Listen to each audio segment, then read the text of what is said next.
Hello students, welcome back to my channel. So in this class we will discuss these questions in this chemical equations. Already we discussed some of the important questions in last two videos. Okay, so here these are the four important questions we are going to discussing.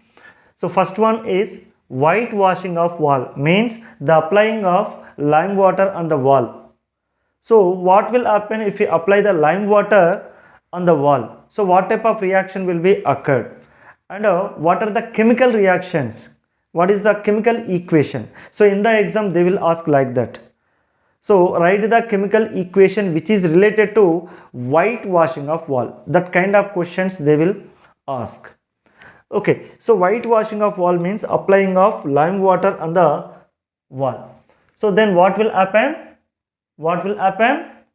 So here slowly the color, the whiteness of the wall will be increased. So first we have to make the lime water. So that is calcium oxide reacts with water. So if we take the lime powder, this is called a quicklime. Quicklime. So this quicklime is dissolved in water, forms calcium hydroxide. Aqueous calcium hydroxide. It is a colorless solution. Colorless solution. This colorless solution, whenever we apply on the wall, then what will happen? It reacts with atmospheric carbon dioxide gas. In the atmosphere, CO2 gas is present. So whenever we apply this lime water on the wall, immediately this lime water will react with a carbon dioxide which is present in the atmosphere. So then calcium carbonate will be formed. So in this process, water molecules which are present in the lime water will be evaporated.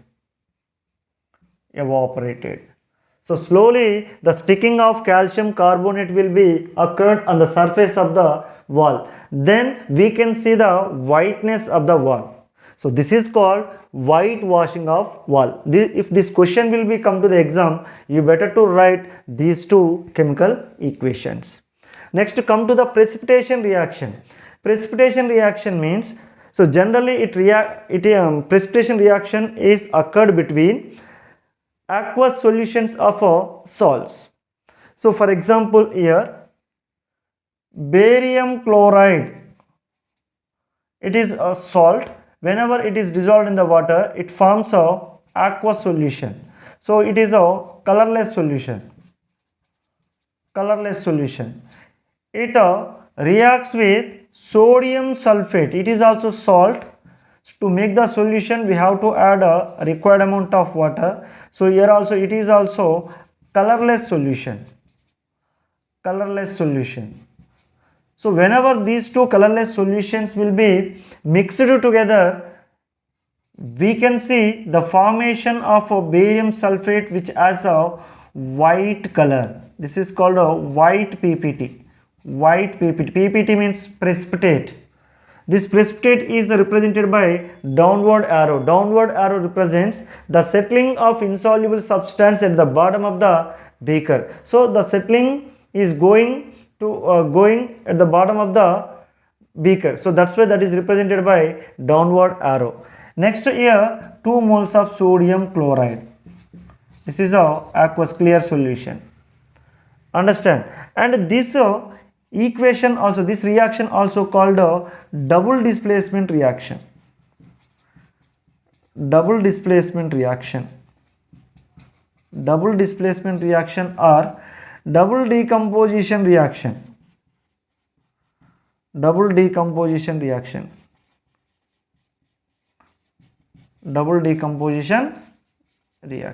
So why?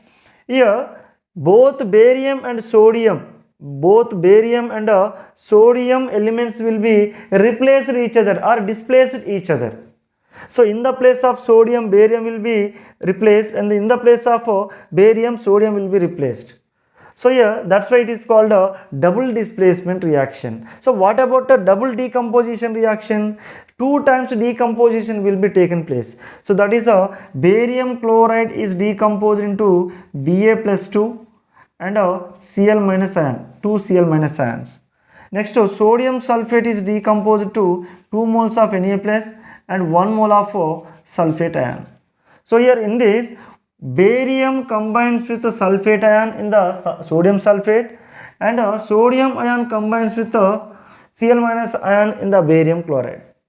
So then what will happen? Barium sulfate, white precipitate is formed, and then the clear solution, that is sodium chloride, also formed. So this is called a precipitation reaction. The formation of precipitation reaction, precipitate will be formed by the combining of colorless aqueous solutions of barium chloride and sodium sulfate.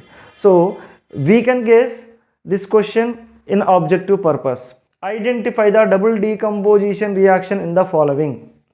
Identify the number of ions in the given aqueous solution. Okay, so this type of questions will be asked in the objective purpose. Next, third question, exothermic reaction and endothermic reactions. So here I will try to explain differences between these two. Exothermic reaction means the chemical reaction in which heat energy will be released. Endothermic reaction means the chemical reaction in which the absorption of heat energy will be occurred. So here in the exothermic reaction, heat energy is released. Heat energy is released. In endothermic reaction, heat energy is absorbed. Heat energy is absorbed. Okay, here generally exothermic reaction is represented by like this. Here based on this one, here also we can guess objective question. Identify the exothermic reaction in the following. Identify the endothermic reaction in the following. Identify the delta H sign for the exothermic reaction. So what is the delta H sign for the endothermic reaction? So that kind of questions they will ask in the examination. So here for example, this is the reactant. Reactants forms products LHS, RHS, left hand side, right hand side of the chemical equation here are given like this. Okay, here Q is the heat energy. Q is what? Heat energy. Q is a heat energy. So between product and heat energy plus is a place, that is called exothermic reaction. Okay, here for endothermic reaction, reactants gives the products, and between heat energy and products minus symbol is placed. Understand? If plus symbol is placed between products and heat energy, that is exothermic reaction. If minus symbol is placed between products and heat energy, is called endothermic reaction. And sometimes they will give like this also. Reactants gives products, semicolon, delta H is a negative. Delta H means change in enthalpy. Change in enthalpy. So that is negative for exothermic reaction. Next, reactants gives products, semicolon, that is delta H is positive. Change in enthalpy is positive for endothermic reaction. Positive for endothermic reaction. Understand? Now we will see some examples. Here, whenever calcium oxide is dissolved in, here some amount of heat energy will be released. So then here calcium hydroxide will be formed. So this is a Q. Q means some amount of heat energy. So this is exothermic reaction. Next, for endothermic reaction, N2 reacts with oxygen gas, forms 2 moles of nitric oxide. So between nitric oxide and heat energy, minus symbol is placed. So it is endothermic reaction. So these are the some examples for exothermic and endothermic reactions. Okay, next come to the very important problem. Very important problem related to limiting reagent concept. Already we have seen one problem related to limiting reagent concept in the last video. Okay, so here in this problem what is given? 2 moles of zinc, 2 moles of zinc reacts with cupric chloride solution containing 6.023 into 10 power 22 formula units of CuCl2. Calculate the moles of copper obtained.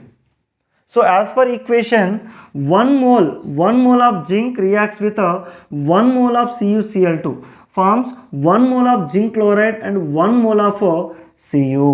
So as per equation, what is that? Here 1 mole of zinc reacts with 1 mole of CuCl2. Here in this problem what is given? Number of molecules of CuCl2, cupric chloride, are given. So here in terms of number of moles, number of molecules I will take here. So that is how we know that 1 mole of any substance, any compound contains Avogadro number of molecules. So that is 6.023 into 10 power 23 molecules of CuCl2 forms 1 mole of Cu. 1 mole of Cu. Next in this question what is given? 2 moles of zinc. 2 moles of zinc reacts with 6.023 into 10 power 22 molecules of CuCl2. Then how many number of molecules of how many moles of Cu are formed? We have to find out. So here actually here 1 mole means this number of molecules of CuCl2. 1 mole of zinc reacts with this number of molecules of CuCl2 forms 1 mole of Cu. Then here 2 moles of zinc means here this number should be doubled. This number should be doubled. But here what is given?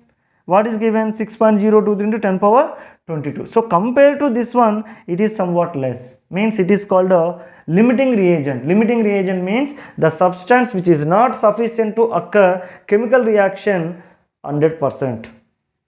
This is called a limiting reagent or limiting agent or a limiting reactant. So here this copper cupric chloride is a limiting reagent. Limiting reagent. So here we should consider this only, limiting reagent. For this number of molecules of CuCl2, how many moles of Cu will be formed? That's it. So no need to consider zinc part. We better to avoid this one. We should consider only CuCl2 molecule. That's it. So here that is this number of molecules of CuCl2 forms is found 1 mole of Cu. Then this number of molecules of CuCl2 forms how many moles of Cu? We have to find out. That's it. So this is a cross multiplication. So then what is that? Here the number of moles of Cu, that is equal to 6.023 into 10 power 22 is divided by this one, 6.023 into 10 power 23. So then 1 by 10 means 0.1 mole of Cu will be formed. Understand? So these are the number of moles of Cu. So these are the 4 important questions given in the chemical equations.